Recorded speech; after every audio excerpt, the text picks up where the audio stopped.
সন্ধ্যের সময় বৃষ্টি, তাই রাতের খাবারে এরকম খিচুড়ি না হলে নাকি চলবেই না। চলো দেরি না করে ভিডিওতে যাওয়া যায়। আসসালামু আলাইকুম, কেমন আছো সবাই? আলহামদুলিল্লাহ। এই তো অনেক বৃষ্টি দেখে নামিয়ে নিলাম। এই যে চাল, ডাল, পোলার চাল, এখানে প্রায় 5 রকমের ডাল আছে, দেখতেই পাচ্ছ। এখন মাগরিবের আজান দিচ্ছে, এই সময় চতুর্দিকে অন্ধকার করে আসতেছিল আর এত ঝুমঝুমিয়ে বৃষ্টি, তাই রাতের খাবারে আমার মেয়ে বায়না করতেছে সে খিচুড়ি খাবে। যদিও খিচুড়ি রান্না করার ইচ্ছে ছিল না, কিন্তু মেয়ের বায়নাতে দেখতেই পাচ্ছ এতটুকু বৃষ্টি হচ্ছে। বৃষ্টি দেখেই মনে হচ্ছে খিচুড়ির কথা সবার আগে মনে পড়ে। যে আমাদের বাসার পেছন সাইড বাগানের ভেতর তোমরা দেখতেই পাচ্ছ, এদিকে রান্না করতেছে আর ওদিকে জানালা দিয়ে বৃষ্টি দেখতেছিলাম। আসলে এত জোরে জোরে বৃষ্টি হচ্ছিল কি আর বলবো। এরপরে নিচ্ছি এখানে ডাল, তারপরে এখানে দেখতে পাচ্ছ অনেক রকমের ডাল আমি এক জায়গায় মিক্স করে রেখে দিয়েছি। খিচুড়ি রান্না করার সময় অনেক সহজে খিচুড়ি রান্না করা যায়। এরপর চাল ডাল মিশিয়ে আমি এটা এখন ধুয়ে নেব ভালো করে, পরিষ্কার করে। ধোয়ার পরে আমি আবার দেখতেছিলাম বারান্দায় এসে বেলকুনিতে, সামনের দিকটা, এটা রাস্তার সামনের দিকের এই বেলকুনিটা,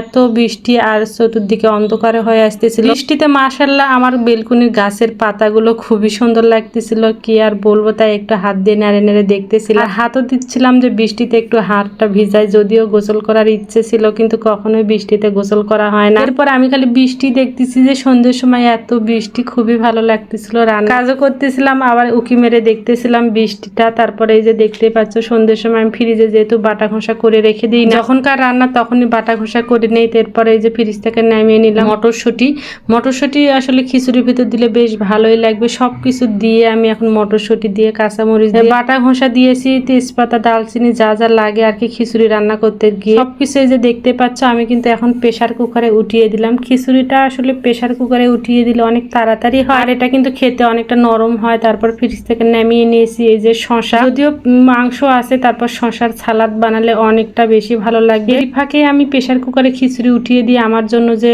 আনারসটা কেটে রেখে দিয়েছিল, আর আমার আনারস খেতে এমন একটা ভালো লাগে না, তবে রস লবণ দিয়ে খেতে বেশ ভালোই লাগে। তাই দেখতেই পাচ্ছ হাত দিয়ে চটকে রসটা বেনে সেটা খেয়ে নিলাম। আর এরই ফাঁকে আমার খিচুড়ি রান্না করা কমপ্লিট। এখানে নিয়েছি লেবু, তারপরে যে মাংস, তারপর সালাদ। এই যে দেখতেই পাচ্ছ খিচুড়িটা কালারটা অনেক সুন্দর ছিল, আর মটরশুঁটিটা এত সিদ্ধ হয়েছে কি আর বলবো। এখানে এই যে মুরগির মাংস যে দুপুরবেলা রান্না করছিলাম, সেই মুরগির মাংস দিয়ে, সালাদ দিয়ে, লেবু দিয়ে খিচুড়ি খাচ্ছি। কিন্তু এত লোভনীয় খাবার রেখে আমি তো মোটেও খেতে পাচ্ছিলাম না, কারণ আমি তো এখন ডায়েটে আছি। যদিও লামিসার বাবা বলছিল খেতে, কিন্তু আমি তো নাসর বান্দা, এবার তো কোনো রকম ভাবে আর কিছুই করব না, ডায়েট করে ওজন কমিয়ে। দেখো আমার জন্য বরাদ্দ সেই 4 পিস রুটি, মানে 2টা রুটি ভেতরে ডিম দিয়ে আমি সবসময় এভাবেই খাই, কিন্তু তার সাথে আমি সবজিও খাই অনেকটা খানি, যদি সবজি থাকে তখন সবজি খেয়ে নিই। যাই হোক, আসলে কন্ট্রোল করে চললে সফলতা একদিন আসবে, ইচ্ছাগুলো পূরণ হয়ে যাবে। আমার যে ইচ্ছা আসলে নিজের শরীরে ওয়েট কমানো, এটা একদিন সফল হবে ইনশাআল্লাহ। এই যে দেখতে পাচ্ছ সামনে লোভনীয় খাবার রেখে তাও খাচ্ছি না। আমার সময় ভালো থেকো, সুস্থ থেকো। আছে এ পর্যন্তই, আল্লাহ হাফেজ।